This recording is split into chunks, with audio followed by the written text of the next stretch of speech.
You are about to receive messages that may be harmful to your mental state. Your sense of reality will be questioned. Your view on things will be altered. You are now part of the Meta. The Meta controls everything. The Meta determines what will and will not happen. You are watching The Meta Show.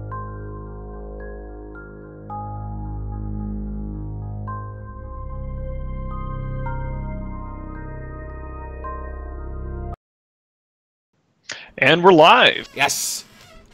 Excellent. Hello, everybody, and welcome back to the Meta Show. We have a pretty nifty show today. We actually have a lot of news. Last week was pretty much all just pointing and laughing at darkness, but we have, we have a little bit more variety already in there with Kanov and Incubus for Golden Willy Wonka ticket badge. Yes, 24 months. Thank you very much, Incubus. Yeah, also a quick reminder for those of you that do get 24 months or 36, it takes a minute for it to propagate, so don't panic if you don't get your special flare.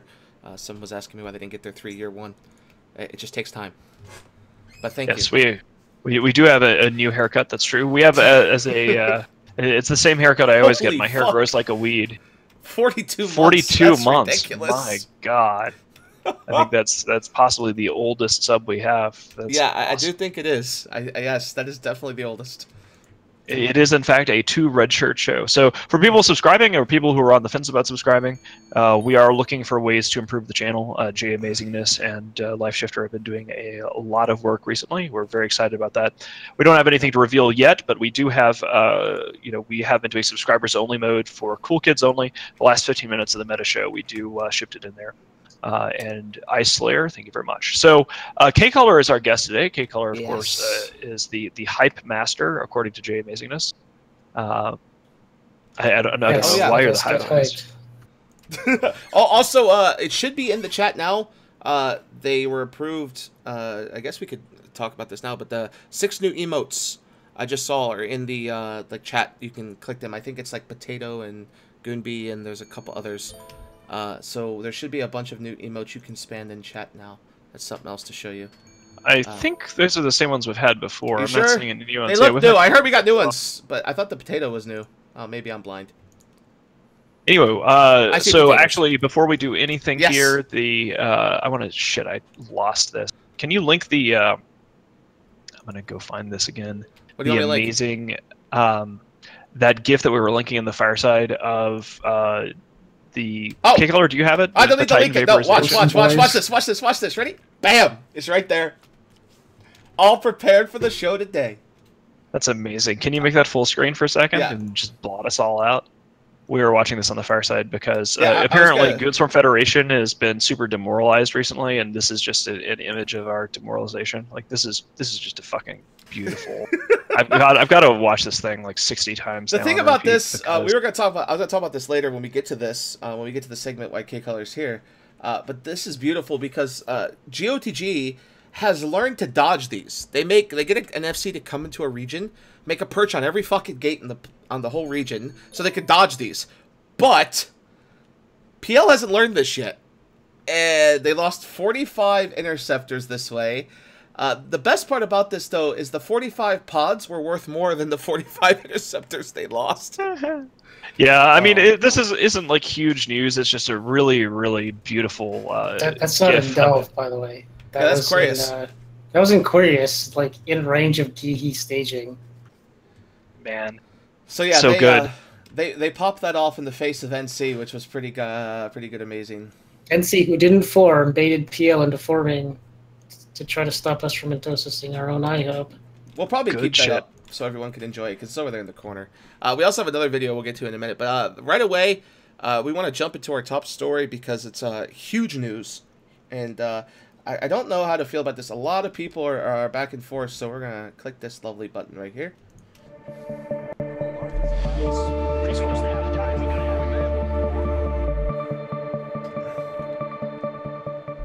Okay, and our top story today is a huge story. CCP Siegel has announced she will be stepping down as executive producer of EVE Online. She's been with the company over 8 years. Her reason for stepping down, as reported in the article, is that she wants to spend... Oh, that didn't work. Hold on one second. She wants to spend more time with family.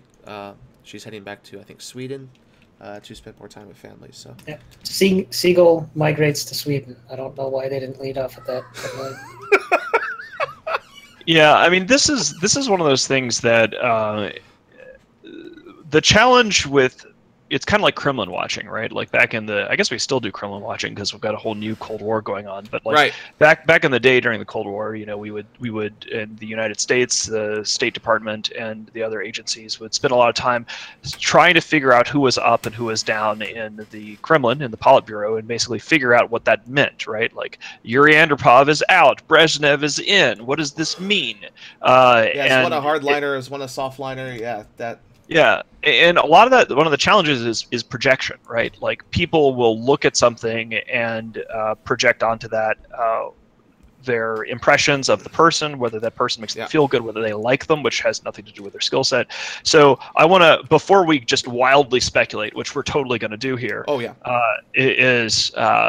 want to point out that it's really hard to know who gets credit and who gets blamed for this or that during something like this. But the Siegel thing is something that people who have been CCP watching for a while have been aware of the possibility of happening, because she did take maternity leave. Of course, in other civilized countries, i.e. not the United States, you can actually take maternity leave, and it's totally a normal thing to do. But here in the U.S., a lot of times people will burn down their their leave before they take off at a company. So who knows? But I was not surprised by this news, but that doesn't necessarily mean anything. Well, executive producers in this case, I mean, they've had several. And each one stays for a little while, and they do major changes to the game. They impart their will on it, and then they go on, right? This is not something new. CCP's had 3 or 4 since I've played the game. And they've all done major things one way or the other. In the case of Siegel, just a few things she's done. Physics-based rendering, PBR, of all EVE assets. She introduced the Bowhead, T3 destroyers, logistics frigates, expedition frigates, and several others. She brought in the drifters. Carrier changes and force auxiliary changes under her watch were huge. Big Ishtar rebalance. Ishtar's dominated the game for a long time before she stepped in. She brought along the Aegis Soft system, which, again, is not say she did it. She was just the boss. Upworld structures, again, a huge deal. Military structures. And then brought the free-to-play model to life.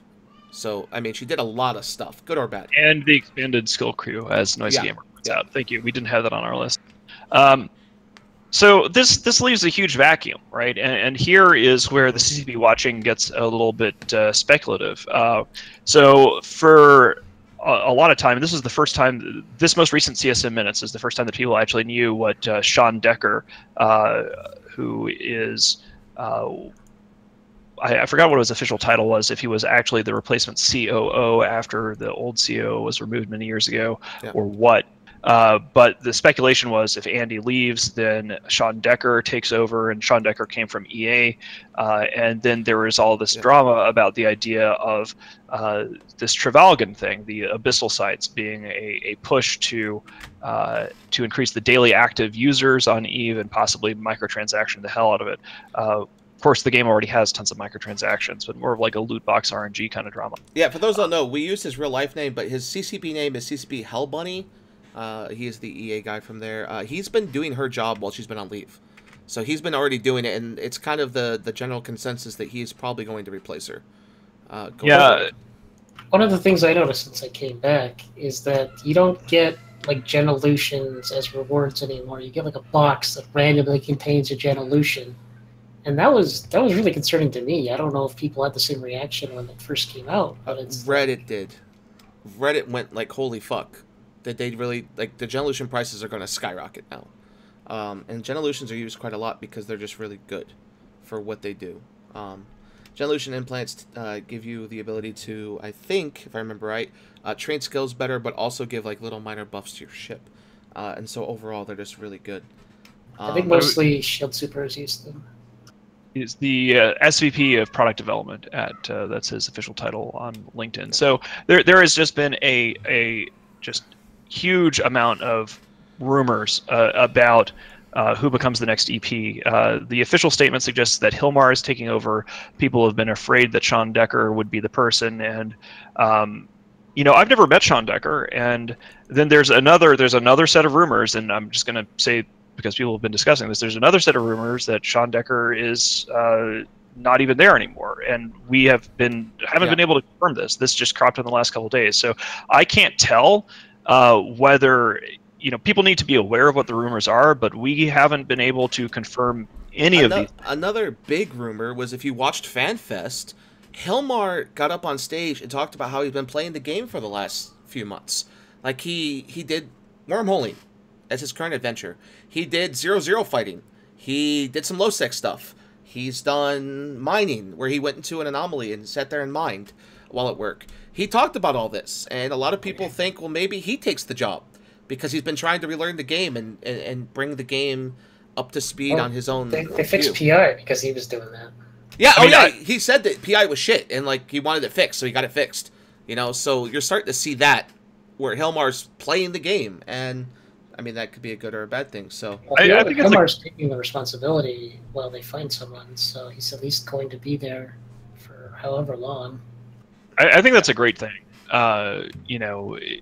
Whether or not that's actually happening, I think that Hilmar showing focus on the company's main product is fantastic. I mean, it means, I like that. Hilmar focused on Eve, even if it's just lip service, but Hilmar being focused on Eve means that there's less of these distracting side projects. But one thing I want to shift onto here with the Sean Decker stuff is I saw an article that was linked around on Facebook about Fortnite and what it meant that Fortnite originally started as some other game called like Save the World or something, some sort of basic mode for Fortnite that was not really popular until the whole Battle Royale thing moved and everybody started playing Fortnite because of Battle Royale.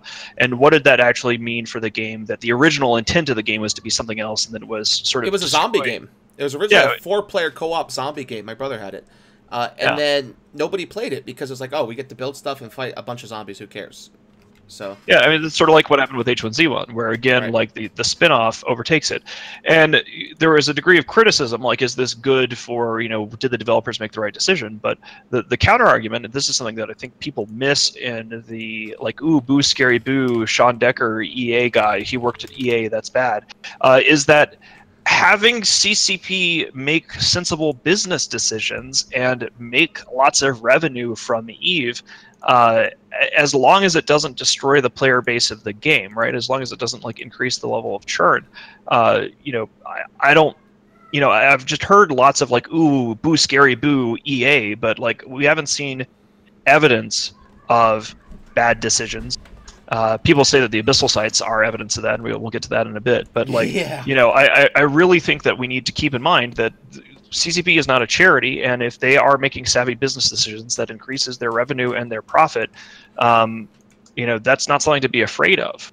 If it gets to a level that they destroy the player base because they're trying to be exploitative and people leave the game in droves, that's not good. But selling skins for stuff, that's awesome. Plex, awesome. These are services players want and are willing to pay for them. So I don't know. It kind of speaks to whales in a way, right? You get a whale who's gonna drop 1,000 on the game in Plex, and then he's gonna take that Plex and do mutaplasmids. That's gonna make them a bunch of money, right? One thing, and I guess I can hint on this real quick, a lot of posts have been coming lately of, what if we just make mutaplasmids non-sellable? So the person can come in, they could do a shitload of mutaplasmid work, make a whole bunch of these things, and it's theirs, right? That could solve a lot of the problems CCP is going to probably have with this new contract system they're working on, because, whew, I don't know how they're going to pull that off. I will wait to see what that happens. But yeah, so, I don't know. I'm excited to see where it goes because, again, a lot of people fear EA guys, but a lot of people forget that a lot of older EA guys put out some really fucking good games. Microtransactions are not. Their games make a ton of money for a reason. So, at least these people know what they're doing in terms of making money for a company. So, I think that... Yeah, I think that the ultimate fear with CCP making money has in the past been there wasn't a clear relationship between CCP profiting and reinvestment in Eve, right? Eve was making lots of money. CCP scaled up to 600 employees. They made a Shanghai studio that then built Dust, which fizzled, and they bought White Wolf for World of Darkness, which fizzled. I think that the player base would be happier to see CCP making money and making sensible business decisions around profit if that was then in a virtuous circle of reinvestment in improving the EVE experience. So it's a new day. We really don't know what to expect from this with Andy, with CCP Seagull being gone. But if Hilmar's playing the game, I think that's great news. But well, the thing with the mutaplasmids and that is, what do you think about that, Kigheller? The concern I have is that they said that the ones that are dropping on the test server aren't going to be accurate numbers or whatever, but they said that Titans weren't going to be abundant. They said they were going to be rare. So I don't know how long this will take, months, years, but eventually there's going to be a point where the Abyssal MWDs or the Abyssal mods are going to be standard fits on ships. These are the ships that they've balanced fitting around already. And now you're going to be able to fit these other mods on because they have minus CPU or minus power grid, and it lets you go back to the old Ferox fit with just an Abyssal modded MWD. And all these balance changes that they've done are basically going to be undone, and they're going to either have to change them again so that even with the Abyssal MWD, they don't fit. And that's going to screw over like the normal fits, or they're going to have to figure out another balancing strategy. Yeah, the games that have this kind of module, and Path of Exile is a great example. I don't know if you've ever played it, so Kigheller and I played a lot, is they balance it out by having leagues. So you have a league where you get fresh starts, and people get a bunch of these things, and then it gets dumped into standard, which nobody ever plays, right? And that's how they counter just creep of shitloads of these things, these perfect items. And CCP, I don't think, has a solution for that right now if they allow trading, right? Like, it's going to get to a point where there's, like Kigheller said, just so many of them, and you find these perfect ones. We saw one, a guy, first roll, got a micro warp drive that produced more speed than the most expensive micro warp drive in the game for its class, right? He got 568%. An A-type, for example, was 519%. Like, it was just ridiculous. And he said, this is my first roll. Way back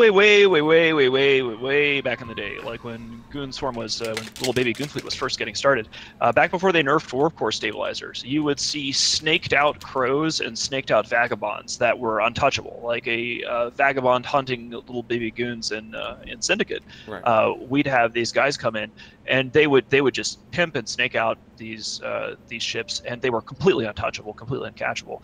We might see a return to that, where you have the kind of super pimped out solo boat that is only can really only be touched physically in the game if the pilot makes an error or there's a slip. Like, that's why that is one of the challenges here. That's why I see these being used in the Alliance tournament primarily, and I think this is why they're releasing them. You're going to see these mods put on Alliance tournament ships, and it's going to make the Alliance tournament just look ridiculous.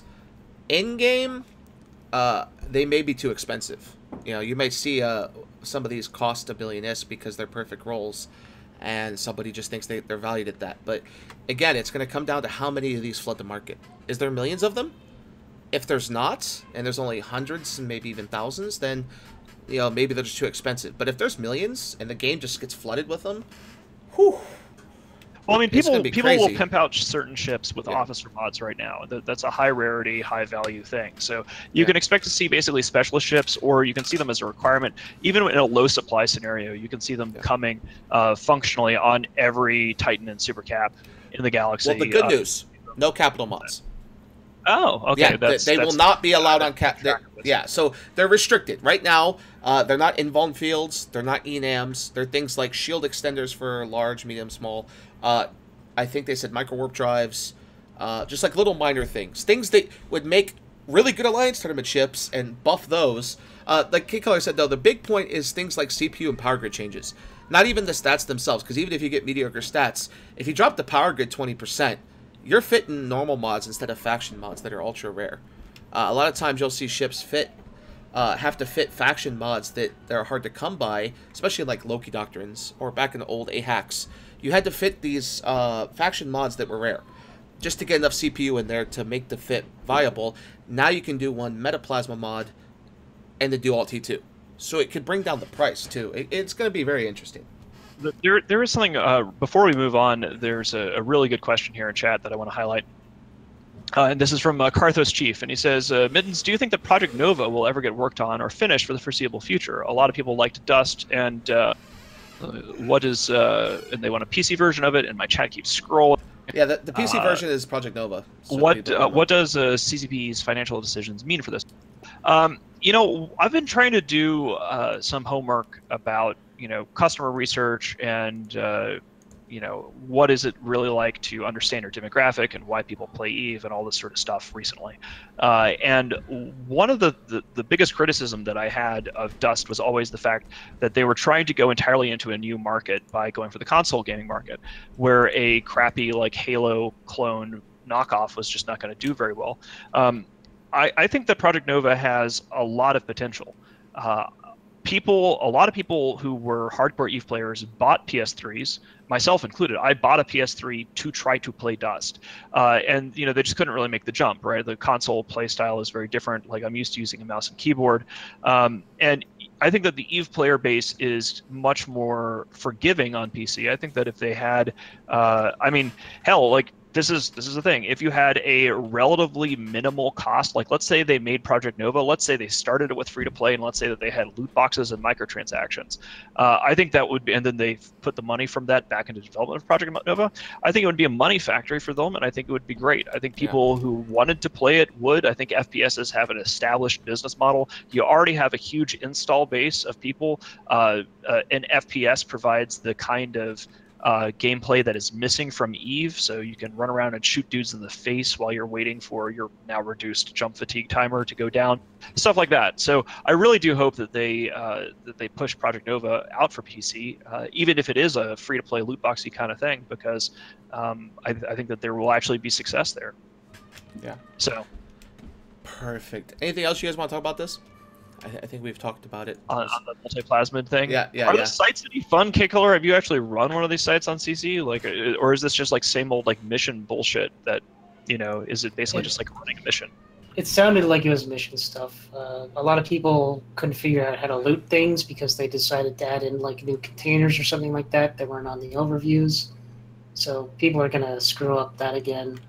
I don't know. Is that some kind of like technical issue that they have every time they put out new things or overviews don't have them already? Yeah, they for some reason they don't ever make the checkboxes optional when they add new shit. I don't like that. I think it should be opt out, not opt in, and that's like I noticed that the other day when I was doing some probing. But it looks graphically amazing. We've got some mixed feedback here in chat. Some people say that they look good and are cool. Some people are like, eh. They're boring. From people that have ran like a bunch of them said they were really boring to run, but they look amazing. It's ratting an EVE. Like, it's never really gonna be enjoyable. And you know, they can add in things as much as they want, but at the end of the day, it's, can your ship tank enough DPS to do enough DPS? Like, yeah. Okay. Well, I mean, I'm already just kind of, the very idea of talking about missions is making me go to sleep. So I think that's a sign for a transition to the next phase. Yeah. So the next one coming up is going to be our Nullsec Power Hour, and it's going to be a lot of chatting about what's going on in EVE right now.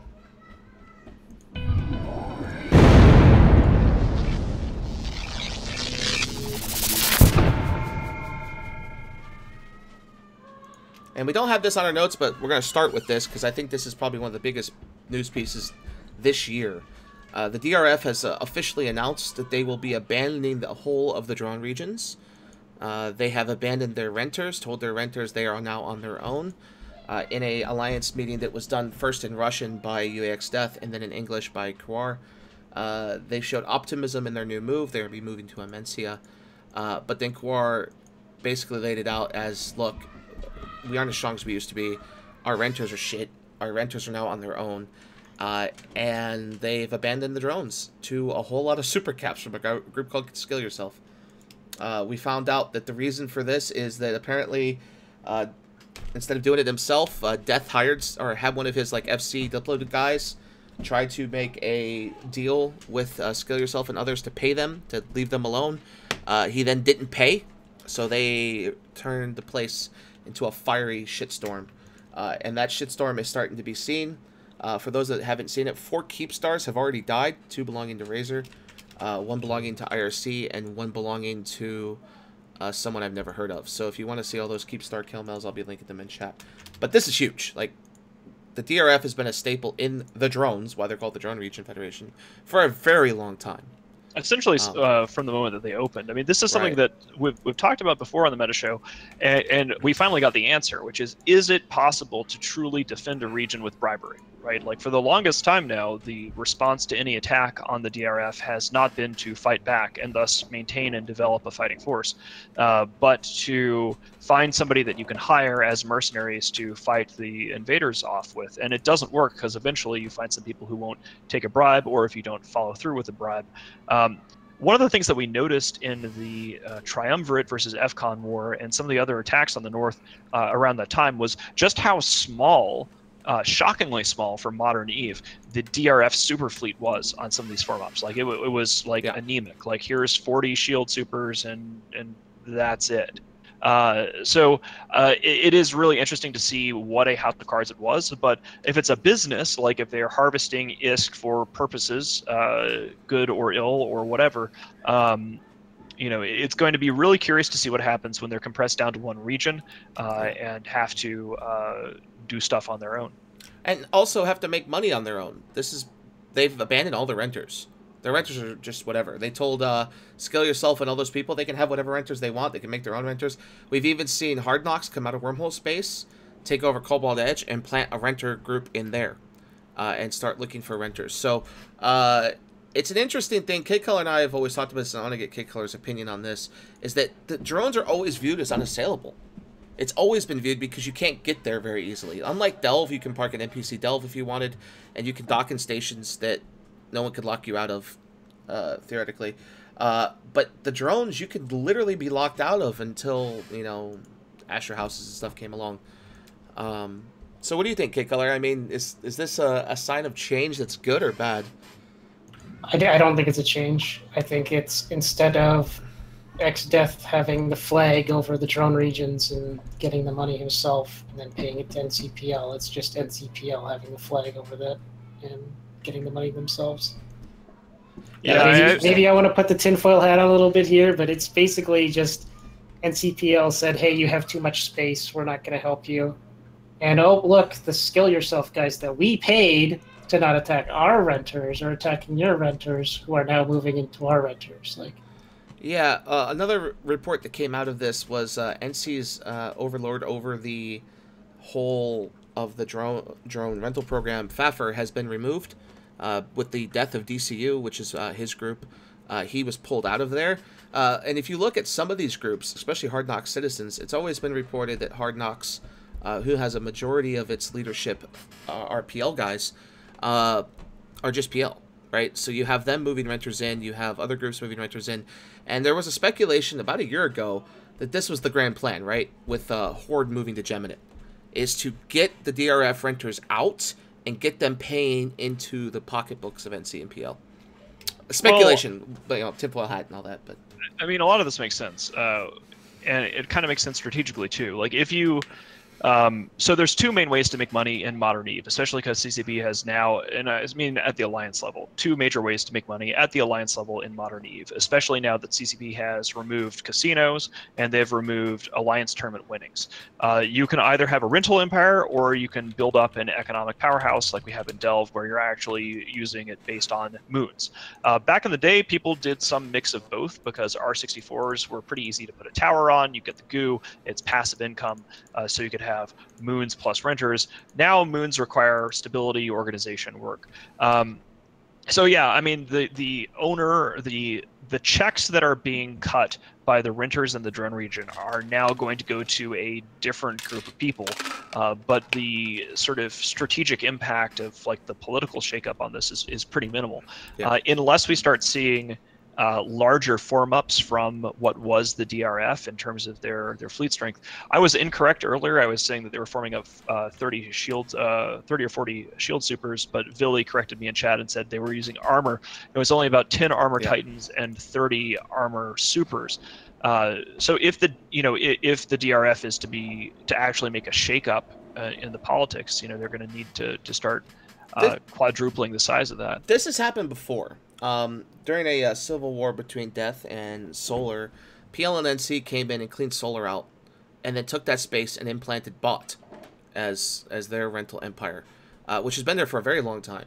And it's interesting because a lot of people saw the move to Geminate by Pandemic Horde as a protection of the DRF, because the DRF gave them Geminate. They've been working with the DRF for months and months and months to fight Triumvirate, bringing fleets constantly. And then they moved to Geminate and never once took a fleet to deal with these Scale Yourself supers.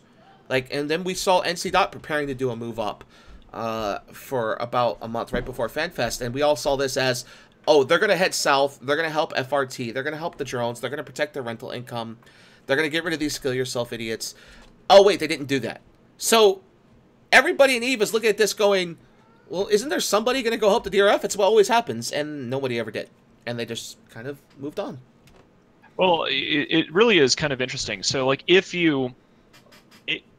we talked about this, I guess, a couple shows ago when we had Aerith on, and we essentially had the big Moon Goo, Rent Moons, and Delve infomercial where we were talking about how the Imperium has outstripped the Goo production of basically everybody else in the game.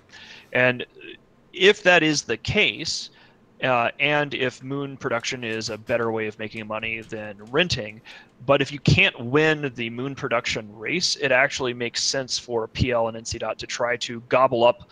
If renting is your only thing you can do well with your alliance model, then gobbling up as much renter space as you can is really their only path forward. It's like they've opted out of the Moon production game, and so it's kind of like Mad Max fighting over the last scraps of gasoline, except that the last bits of gas are fucking renter money, but same deal. Yeah, and then in light of what's been going on with Scale Yourself doing their thing, I'd like to give a little quick shout out. We have a corp in GSF called RGSU, and they've been doing small fleets, anywhere from 10 to 15, killing, botting, and AFK legitimate ratting super carriers all over Tribute, Veil, and now Branch. They've killed about 20 of them in the last 2 months or so. They've just been doing it, and it's kind of amazing considering the kind of protections these groups should have, that only 9 or 10 dreads are able to pull this off. It's pretty cool to watch. So that has to do with the whole renting thing too, because you do still see renters in Veil the Silent. We also had, speaking of renters, CO2 dropped its rental Keepstar in Veil the Silent. They were given permission to do so by NC Dot.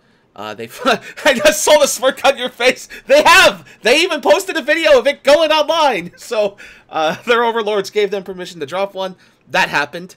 Then GOTG announced, and this is our next big story from the NoSec Power Hour, that they'd be hiring Black Legion to come in and defend them from the SIG push.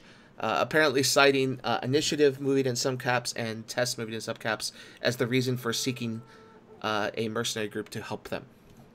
Yeah, there's a few things to say about that. So the first thing is Tester are pets according to them. Oh yeah, that's right. Yeah, I saw that. I'll share that. Hang on. We yanked Test's leash or something or other like that. Yeah, I'll link it in chat. Not too long ago. I mean, after the Pro God Legend 9-Tech 4 thing, we talked about this on the Fireside today. I was pretty butt blasted about Pro God Legends $1 million battle Eve post, and we did sort of enter a period of frosty relations with Test. And I'm not sure whether it was actually frosty relations or whether my pride was angered and I was just being pissy. Right? That's one of the challenges of being an alliance leader. Is it actually a strategic issue, or are you just mad about something? We blew up a couple of Test Titans. There was lots of diplomatic negotiations, and basically we decided to be fucking adults because PL and NC Dot are bigger enemies for both Test and the Imperium than each other. So yeah, we've been working. I wouldn't say super closely with Test, but yeah, when it comes to shitting on Sword Dragon, totally. And it's also things have been getting a lot better there. I think it's less working with Test as a whole as them working with Vili. Vili tends to be a pretty good guy to work with when it comes to doing things in EVE.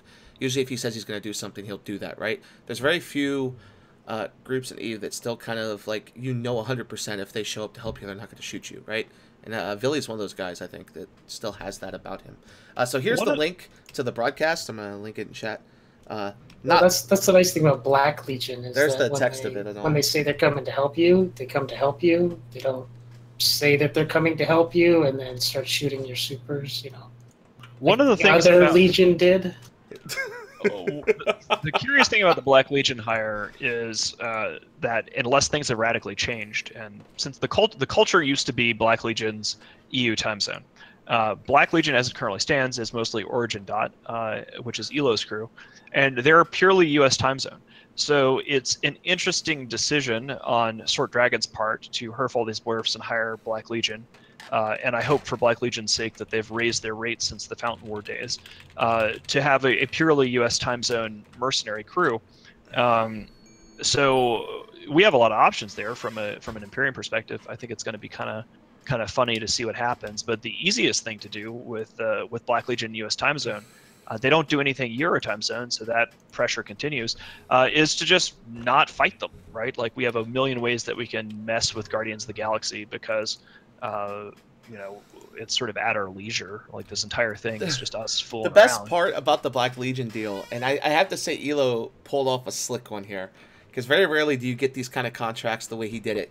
He doesn't have to shoot structures.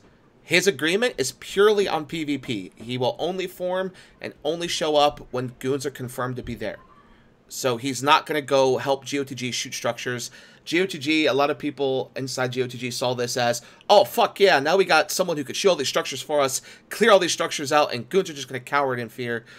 And then Elo comes out and goes, no, we're just paid to PvP.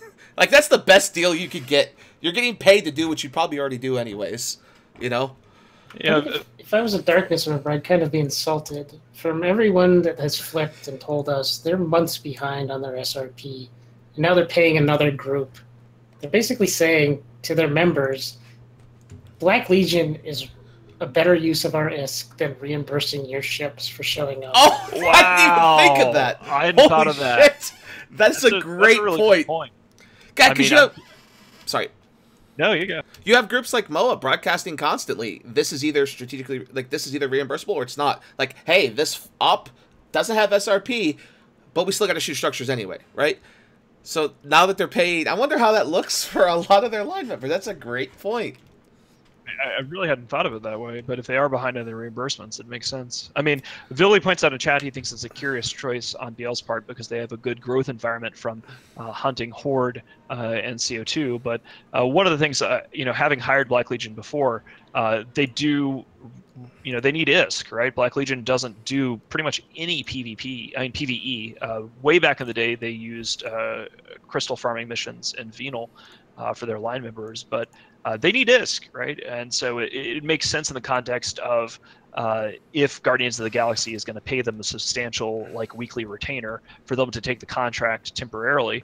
But as that then raises the question: if the ISK that is going to Black Legion is significant enough to make it worth Black Legion's while, then why aren't the guys in Darkness getting their reimbursement paid first? Here's what I saw this as. I honestly, because we're going to move on to why we brought Kid Killer here, is that's because he's the Warden of the South with the current incursion from NC and PL, is that I honestly think it was NC who just handed Sword 100 bill and says, go buy someone. Like, you can't afford this, obviously, so we're going to hand you 100 bill and we'll pay for it for you. Why didn't they hire Mercenary Coalition? Mercenary Coalition shit. I'll be honest. Well, They've showed up. I'm gonna tell you right now. I'm gonna tell you right now. They've showed up 4 times. 3 of those times they were bombed the second they landed. So they bring Feroxes to help their allies when they have all the money in the world doing, like, Mercenary Coalition hasn't been farmed in a year. How do they not afford something better? I'd like to touch on what Wild said earlier. So they hired Black Legion, but at the same time, I saw Mr. V at DO6 local earlier. So, I'm fine with that trade. If Mr. V comes back because Sword hired Black Legion, I'll take that trade every day. Yeah. Also, a quick move here for Sword Dragon's group. They are doing a State of the Alliance right now. We will get you that information if it does come in before the end of the meta show. So that is ongoing, and we have people listening to that, obviously. As always, anyone listens to everything that goes on in this game. There's no nothing hidden anymore. So if we get that before the end of the show, I will be sharing that with chat. And then as we move on, another big news ticket item, I guess, a big ticket item, is PL. I mean, we see the doomsday here on screen. According to someone in chat, they've lost about 10,000 ships since we started streaming because it keeps looping. Is that PL hasn't successfully pulled off a sneaky thing in a long time. They're totally going to screw us now. Like, now that you've said that, like, well, we're going to lose like 40 PL, I mean, besides the J1 that they pulled off, ever since then, they haven't successfully pulled off a Dread Bomb in a while. And to that effect, they tried to Dread Bomb the guys in Initiative. And with a Moloch, they went after the Moloch. Right, they went after a Moloch. This Moloch has been just dropping people recently. Oh, holy shit! I'm gonna share something else in a second. I just got okay. Can I share something? This is news from the meeting. This just in. It's huge. Darkness just claimed in their alliance meeting that the Goonsig goal is to force Darkness to merge with their smaller allies into a We Dot situation, but they will not be forced to accept small allies into them. Why would we want them to do that? That would make them stronger if they did. Of course, I said that if I said that would make them stronger on the meta show, obviously I'm spinning, but like, apparently, also, why would their allies merge into Darkness? Because Darkness kind of sucks. They've got us figured out, boys. That's the reason we're there. Riot Rick for GOTG Alliance leader. Wow. I mean, that they're in a weird situation here, and I gotta, you know, Sword is in an unenviable situation because we are like a cat playing with a chipmunk that has been caught, and just I remember I used to have you know, I saw 3 cats once playing with a mouse and just biffing the mouse between the cats were sort of like in a triangular configuration, and it was like a hockey puck, and they were just biffing this mouse between the 3 cats. And that's kind of like our SIG squads and the Black Hand up there. We don't have a purpose up north. We're just fucking with these people, and then all these defectors are more coming breaking in. news. More breaking news. Swords announced they will be going to Shield Rock Doctrine. And it gets better as their financial woes are been solved, ladies and gentlemen. As Sword Dragon has announced that they will be rewarding corps with the most people in them faction citadels the day they are released. Well, I guess they don't have to pay for the faction citadels because they're going to be rewarding the corps with the most they're going to people. reimburse them by They got the okay by NCPL that they can keep the citadels. This is apparently literally their plan to solve Alliance income issues is to reward the people with the most people in them. So if you're a Darkness Corp or you're a Slice Corp or Mocope, get a shitload of Alpha clones in there quick, get your money, and get out. Take as many of those citadels as you can and leave the building. All right. I mean, that's basically just they're saying that they're going to pay them off later because also, that handover doesn't happen until June 5th. I'm going to say this right now, and I normally don't tell our enemies that they're fucking idiots, but I'm going to tell you right now, GOTG will never successfully pull off a Rock Doctrine like NCPL does. It will never happen. They're going to try it. They're going to get bombed, and they're going to lose their entire fucking group. I'm just telling you now. I mean, explain to me, like... Okay, so here's how this works. Why is the Shield Rock Doctrine bad? So the Shield Rock Doctrine that PLNC does is pretty fucking good if you have people that are flying the MJD ships that are fucking on point, right? If these people who do the bubbling and they do the MJDing are on point, you very rarely will lose anything, right? Unless you face like a test MAC fleet. Like if you face an actual battleship fleet to battleship fleet, it's an even trade. But if you have people in Darkness who are incompetent at MJDing, which we've seen before when they tried to do a Typhoon fleet, they're going to lose everything. And rocks are expensive. That's 350 mil plus. I mean, yeah, they don't lose skill points like their Loki fleets currently, but holy balls. As someone that's been in the Asher fleets fighting up north, they've already tried the MJD fleets, and it was just met with us scramming all their MJDs and wiping their fleet. Yeah. Like, you're so infested with spies that we know who your MJDs are going to be before the rest of your fleet does. We're able to scram them And then murder, yeah. They went to MJD once. I was there for this. I was flying a Dictor. They went to MJD, and the spy goes, "Oh, it's going to be this guy." About 30 seconds before we even warped in, we had like 50 scrams on the dude before they even got to use it. I want to give a shout out here to Karthos Chief, who has got another really good comment here, which is basically, so Darkness is rewarding the groups that have the most people in Darkness, which would implicitly encourage people in Darkness to Y-dot and form bigger corps in Darkness and join into Darkness, but that was supposed to be the goal that we have that they're fighting against, but they're setting up a program to. By the way, what the fuck? We have now moved into the subscriber only mode. It's now 15 minutes till the end of the show, so I went ahead and did that. So only those that subscribe are going to be able to contribute here. But real quick, this is big because, I mean, yeah, he's running out of ideas here. Loki's don't work. They're losing skill points. One guy lost 3 the other night. That's 3 chunks of skill points. That's 15 rails days. to your Loki. Oh yeah, that was a Moa guy. He had rails on his already Loki. But you're gonna see a situation with this GOTG thing that gets kind of crazy.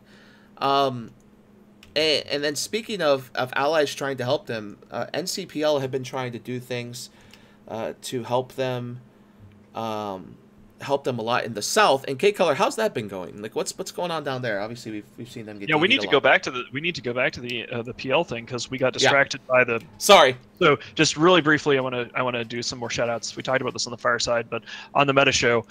So of course, PL and NC tried to dread bomb test a few weeks ago, and they lost more than 300 dreadnoughts.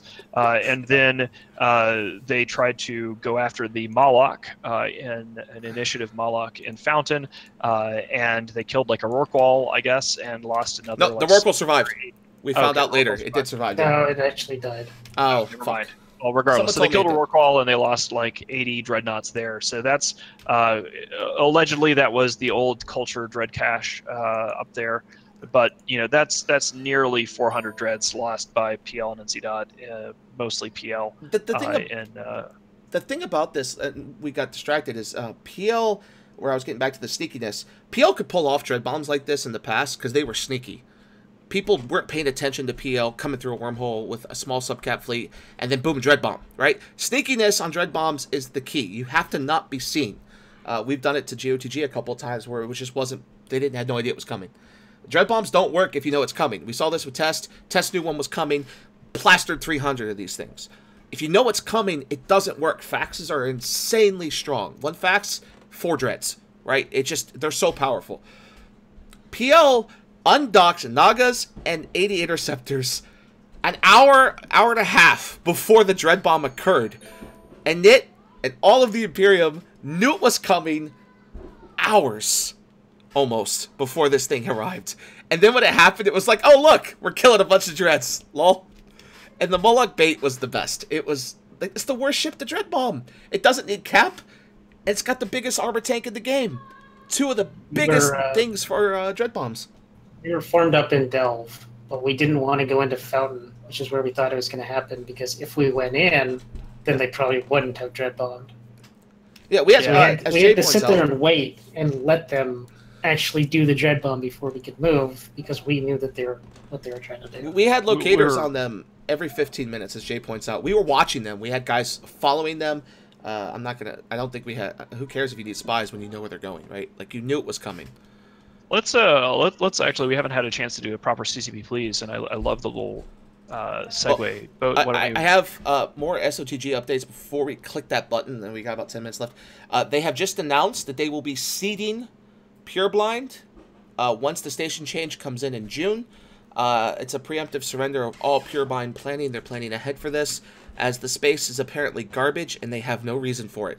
The ironic thing about this is currently KOS has a Keepstar there, and where Pandemic Horde used to live, and all of KOS's money making is done in Pureblind. So the fact that they've called that place garbage and says they don't want it anymore is kind of hilarious. Maybe they should try scanning and utilizing the moons there, but I guess they can't because they're killing them. Yeah, I mean, but who are they gonna, like, someone says, who are they gonna seed it to? Like, nobody wants it. Like, who are you giving it to? We don't want it. Like, I don't. Well, I guess we could actually extend from Cloud Ring into Pureblind. Why? If you're gonna make it easy. I mean, we- the Pureblind has a lot of moons. Like one of the things about the market disruption. This is the reason why this is. I don't exactly know the moon distribution in Pureblind, but there's enough in there that if Guardians of the Galaxy wasn't being stupid, they could make some money there because the prices of R16s have shot up so much. There's lots of R16s in Pureblind, mathematically speaking. It has a sizable region. So I really doubt that they have done the math on that before just choosing to seed the region. But maybe they're hoping to bait us into a Sava attack. Maybe they think that we're trying to take the region, and if they say that they're seeding it, we'll suddenly start Savlanding. But I really have no idea. Like, there's no reason for Guardians of the Galaxy to seed anything because we're just blowing up their spaceships, right? So yeah, I don't understand this, but we do need to move. The CCP Please is a pretty big topic, considering recent events. So we're gonna click the button. Please, sir. I want some more. It's also my favorite GIF. So CCP Please, we've had a string of DDoSes hit EVE in the last few days. CCP does an okay job of dealing with this. They've communicated exactly how they're trying to mitigate this and how they plan on handling it. But the side effect of this is that it kind of broke their launcher. People are able to mass log in, like 10 accounts, but they can't get past character select. Also, I don't know if our meta show is reaching the State of the Goonian, but they just announced that everyone is extremely happy with all the fights that Goons are providing for us since they only care about fights. So I'm wondering if they have someone watching the meta show and he's doing his State of the announcement. Probably, if he's actually responding to what we're saying here. So we start talking mad shit, they'll just try to respond. We love these fights, but only when our allies show up and not shit doctrines. We love these fights, and that's why we're giving up all these regions for no obvious reasons. We're just having so much fun, guys. What is going on with the DDoS? I don't know things about. I don't know how these work. I mean, obviously, I think it's just you get a bunch of computers and you spam, but. What? The last time they had a serious DDoS was something that we knew where the source was. It was the lulzsec attacks. And I think a couple of the guys from lulzsec, this is a few years ago, ended up getting thrown in jail because they were a very obvious, basically teenage hacker group. But what was curious about that was they claimed responsibility. lulzsec ran around DDoSing a whole bunch of different games. And CCP, EVE was one of the targets for a little bit. Yeah. But in this case, it is interesting because they're getting DDoSed and nobody's claiming responsibility. So it's just kind of like, huh? Yeah. Also, one thing about mutaplasmids, and we're putting this in the CCP Please segment because this is actually a pretty powerful deal, is you're looking at a situation with some mutaplasmids where you make web rapiers that can hit to 140k with webs and 10 kilometer a second cruisers as a standard base. Like you said, the Vega that were untouchable. This could break current gameplay because there's very few doctrines that can counter an oversized afterburning rapier that can web at 140k. That's just going to be disgusting. The argument's been, it's like, that only applies to a few ships. It's like, well, yeah, but you only take 5 or 6 of them on a fleet.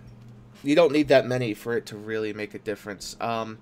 They've got to balance this somehow. They're going to put more work into it. I don't know if they are. They may be. And we're just seeing this on Sissy as a way of waking them up. But there's been a lot of outcry, and this is one of the reasons. Because, Rep Rapiers, for those who don't know, right now you can get about 80 to 90 with heat and really expensive modules. And if you can take a really good module and then mutaplasm it to God tier, this could be pretty crazy. Because you primary rapiers, because they're powerful.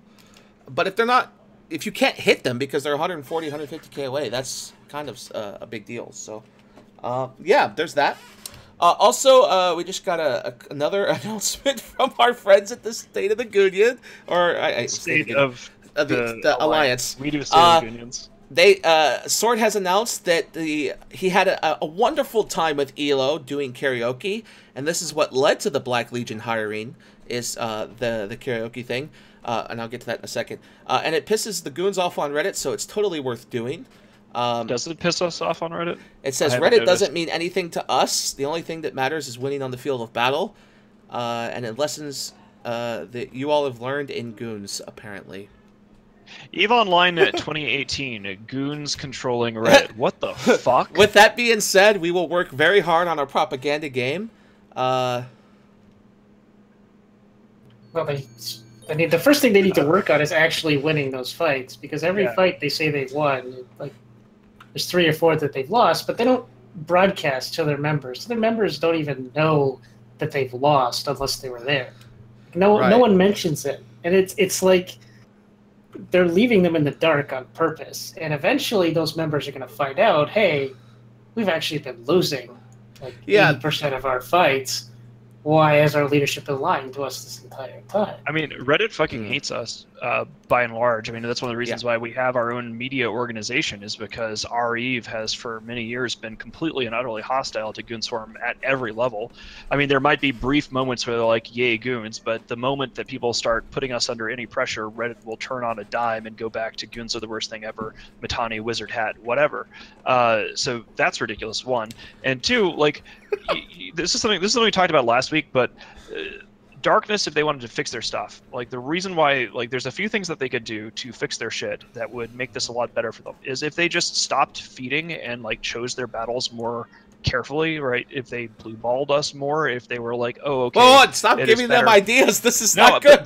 The reason I'm pointing this out, the reason I'm pointing this out is, if they are watching and if they're responding to the state of if they're changing their state of the alliance based upon what we're saying on the meta show, this is a key point.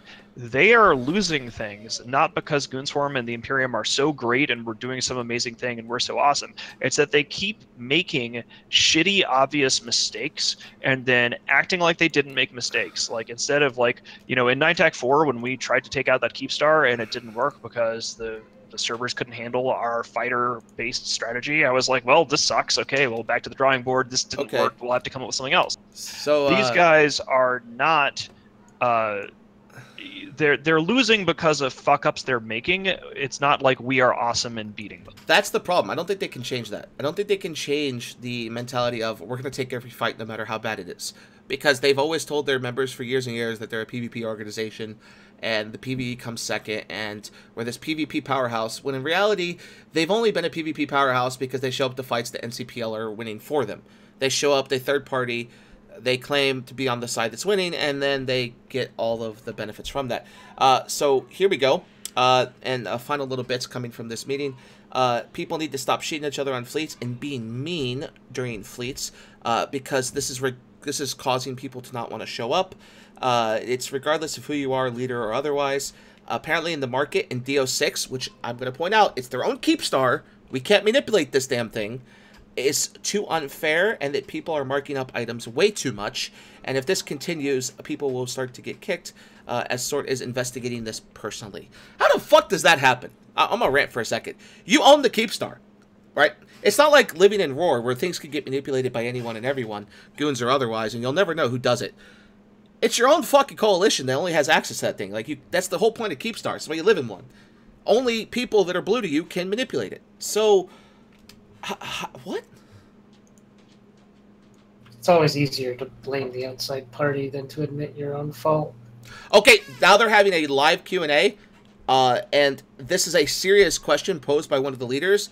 They want to change their coalition name to Dead Coalition. This is currently the debate, and there's a lot of resistance on this and a lot of arguing going on. I'm so utterly bored by that. Yeah, I mean, this basically is so bad. What the fuck? Let's just. I mean, we are coming up to the end of the show, but yeah, it's just a shit show. Like, we're not trying to take their space. This is just, it's dumb. How much do you have to lie before people just say, "What the fuck am I doing here?" Like, I don't understand. Yeah, I mean, people, they don't have market regulation like we do, so we also have mumble moderators to keep people from being shitty to each other. But people infighting and people jacking up prices on the market are classic signs of people putting themselves above the alliance. And this is what happens when you have democracy. Cascade behavior. Well, it's not democracy. It's just the early signs of pressure and a failure cascade, and they haven't done the fucking work. I'd like to use this quote from a great philosopher. It says, "Sucking at something is the first step to becoming sort of good at something." It's true. You gotta admit your failures. You gotta go, whoops, we screwed this up. How do we do things differently? And if you can't fucking admit it when you screw something up, then you can't get better at it. So yeah, I don't know. I hope they do rocks, because we have I'm gonna take a quick plug before we call it a day here, but join Bomberwolf and join K-Color-led bomber fleets. K-Color is back now. And I'm running bombers. They're going to barely be rocks to blow up, and it only takes about 10. These feds, so join bomber fleets, boys, because we're going hunting. Also, my show, on the boat show last night, we did a safari through Declan. 35 systems were visited. We found 2 Procurers, 1 Orca, 2 Ishtars, and 3 Vector Navy issues. All of Declan. I'd also like to point out that the Black Legion ... first kill and fade was, in fact, the Darkness Interceptor. Not even a good. That's subtle laugh. All right. All right, we're done. Thanks for coming, guys. We will see you next week. Yep. See you guys. Bye.